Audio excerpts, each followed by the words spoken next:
কাফনের কাপড়টাকে গায়ে জড়াবার আগে, কাফনের কাপড়টাকে গায়ে জড়াবার আগে ইহরাম গায়ে বাঁধার সুযোগ করে দিও।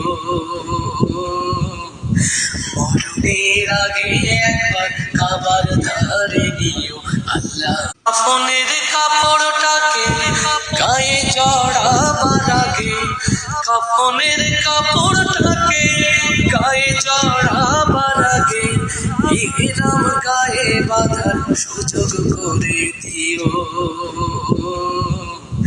মরণের আগে একবার কাবার ধারে নিও আল্লাহ। কাফনের কাপড়টাকে গায়ে জড়াবার আগে, কাফনের কাপড়টাকে গায়ে জড়াবার আগে ইহরাম গায়ে বাঁধার সুযোগ করে দিও। মরণের আগে একবার